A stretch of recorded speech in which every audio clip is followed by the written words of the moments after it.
Вітаю, вы на канале Радыёрацыя. Гэта галоўныя навіны тыдня. Рацыя. Беларусь усё часцей згадваецца ў кантэксце новай эскалацыі вайны. Гаворка ўжо не толькі пра пагрозы ці вучэнні. Аналітыкі ўсё больш адкрыта абмяркоўваюць сцэнар, пры якім тэрыторыя Беларусі можа быць выкарыстана для ўдараў па заходняй Украіне. Паводле ацэнак экспертаў, Расія можа выкарыстоўваць беларускі накірунак для запуску дронаў па лагістычных цэнтрах і маршрутах паставак заходняй зброі. Перш за ўсё, па ключавых трасах і чыгуначных вузлах у напрамку Польшчы, у тым ліку па трасе Кіеў-Чоп, якая лічыцца адной з галоўных артэрый для паставак. І тут узнікае галоўнае пытанне: ці не рыхтуецца Беларусь да новай ролі ў гэтай вайне? На гэтым фоне вельмі паказальнай выглядае заява дзяржаўнага сакратара Савета бяспекі Беларусі Александра Вальфовіча. Паводле яго слоў, толькі за апошні тыдзень зафіксавана 116 выпадкаў спроб перасячэння беларускай мяжы дронамі. Інцыдэнты, як сцвярджаецца, адбываюцца амаль штодня. Лічба вельмі вялікая, але галоўнае нават не ў ёй.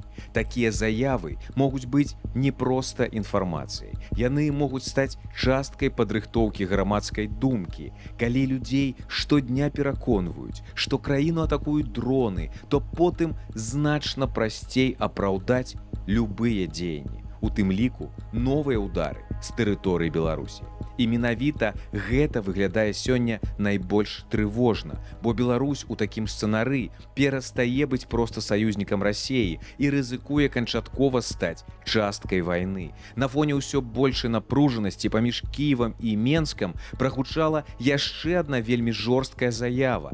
Камандуючы сіламі беспілотных сістэм Украіны Роберт Броўді заявіў: Украіна ўжо вызначыла 500 патэнцыйных цэляў на тэрыторыі Беларусі.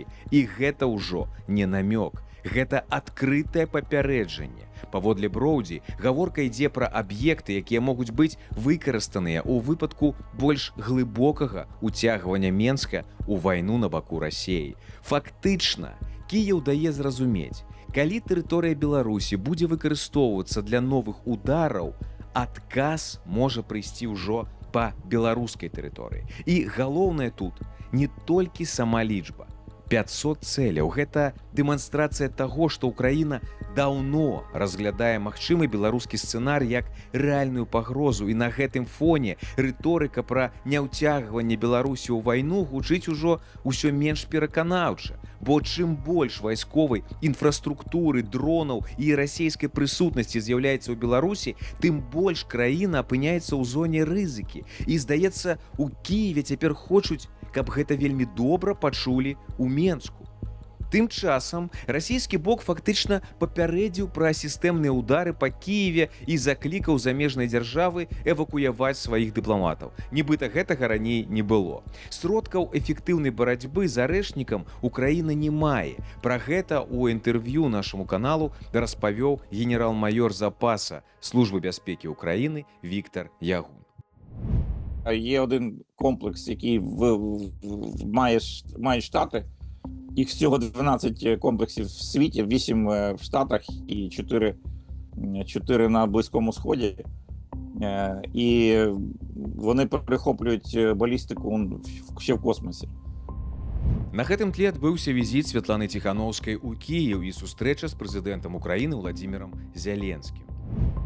Нещодавно Лукашенко сказав, що президент України та Білорусі вже час їм зустрітись.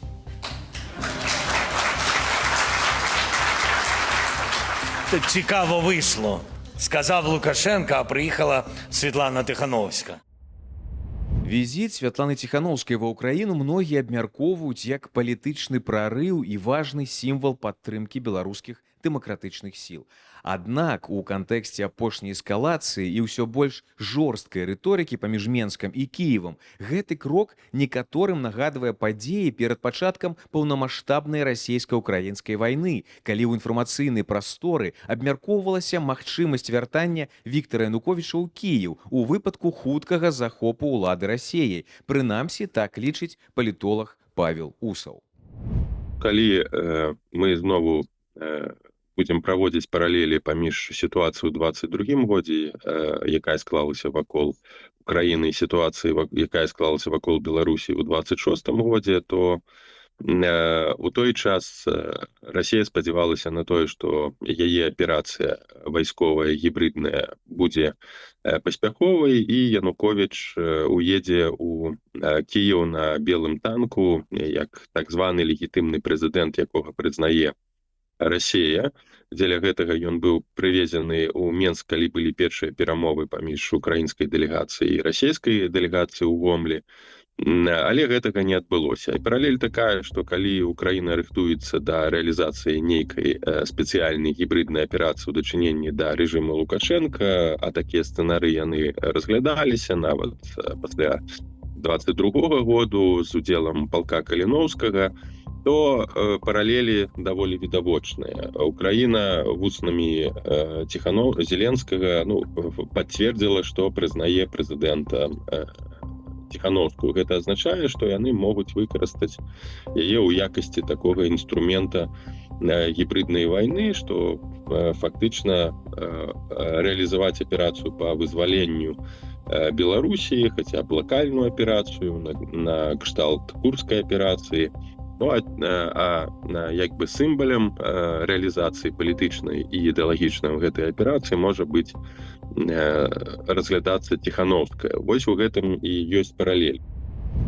Калі праводзіць паралелі паміж Украінай 2022 года і Беларусю 2026, то яны выглядаюць усё менш выпадковымі. Тады Крэмль разлічваў, што Віктор Януковіч вернецца ў Кіеў як легітымны прэзідэнт на расійскіх танках. Менавіта таму яго прывезлі ў Беларусь падчас першых перамоваў у Гомлі. Але сцэнар праваліўся, і сёння ўзнікае ўжо іншае пытанне. Ці не рыхтуецца цяпер падобны гібридны сцэнар ужо супраць рэжыму Лукашэнкі?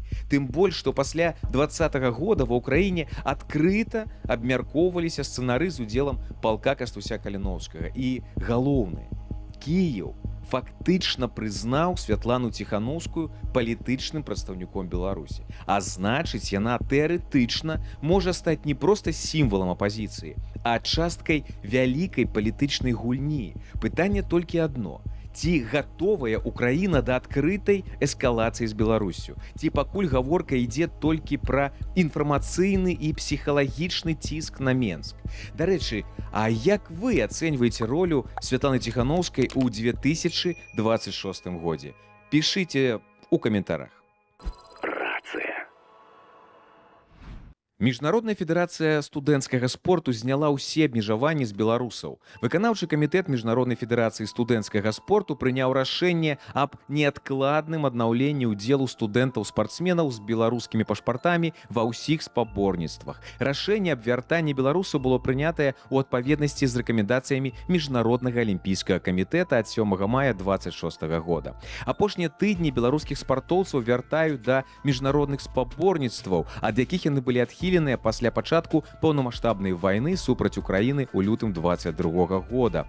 Раней пра поўнае аднаўленне правоў атлетаў з Беларусі ўжо абвесцілі Міжнародны саюз сучаснага пяцібор'я, Сусветная баксёрская арганізацыя, Міжнародная федэрацыя валейбола, Міжнародная федэрацыя коннага спорту і Сусветная федэрацыя лучнікаў, а таксама Еўрапейская федэрацыя гімнастыкі. Таксама зборная Беларусі У-18 па хакеі згуляе на юніорскім чэмпіянаце свету 2027 года ў ЗША. Акрамя таго, рашэннем Міжнароднай федэрацыі хакея бан знялі з жаночых зборных юніорскай і нацыянальнай. А як вы лічыце, ці варта ўжо вярнуць беларускіх спартоўцаў на міжнародныя арэны? Дарэчы, арганізатары адкрытага чэмпіянату Францыі забаранілі украінскай тэнісістцы Аляксандры Алейнікавай насіць сімваль палка імя Кастуся Каліноўскага. Вайсковы шаўрон палка быў прымацаваны на торбе для ракетак, аднак арганізатары спаборніцтваў не дазволілі ёй публічна дэманстраваць гэты сімваль падчас матчаў. Пра гэта паведаміла сама тэнісістка ў сваім інстаграме. Я зараз знаходжусь на Ролан-Гаросі, через формальні вимоги мене змусили прибрати на матчі патч, який мені подарували татові побратими. Ці люди зараз борються за незалежну Європу і стоять пліч-опліч, відбиваючи російську агресію разом з нашими українськими героями. Але я хочу, щоб всі ви знали, що це місце, воно зарезервовано для цього патчу, який має величезне значення. я хочу, щоб ви знали, що попри цю вимогу, значення і символи зі мною. Беларускі рынок нерухомасці ўсё больш нагадвае не прыкмету эканамічнага роста, а індыкатар трывогі ў грамадстве. Цэны на жыллё працягваюць расці і ўжо абнаўляюць шматгадовыя максімумы. У Менску сярэдні кошт квадратнага метра наблізіўся да $2350, але самае паказальнае, сітуацыя ўжо даўно выйшла за межы сталіцы. Нават Віцебск, які традыцыйна лічыўся самым танным абласным цэнтрам краіны, перасягнуў псіхалагічную мяжу ў $1000 за метр. Сёння там квадратны метр каштуе ўжо $1020, і гэта гістарычны максімум. Яшчэ ў 2022 годзе цэны былі амаль у 1,5 разы ніжэйшыя. Рост фіксуецца паўсюль. Гомель больш за $1070 за метр. Магілёў $1080, Гродна $1160 за метр квадратны. Брэст ужо больш за $1250. І гэта ўжо не проста ажыўленне рынку, гэта сігнал таго, што беларусы ўсё менш давяраюць іншым спосабам захавання грошай. На фоне інфляцыі, нестабільнасці і пастаянных чутак пра магчымыя праблемы ў фінансавай сістэме людзі робяць стаўку на бетон. Кватэра сёння ўспрымаецца не як месца для жыцця, а як ціхая гавань для зберажэнняў. І менавіта гэта самае трывожнае, бо рост цэн адбываецца нават у рэгіёнах, дзе няма эканамічнага буму, росту заробкаў альбо маштабнага развіцця бізнесу. Іншымі словамі, рынак рухаюць не даходы людзей, а страх. Страх страціць грошы, страх дэвальвацыі, страх за заўтрашні дзень. Беларуская нерухомасць сёння гэта ўжо не гісторыя пра камфорт або кватэру мары. Гэта барометр недаверу да будучыні.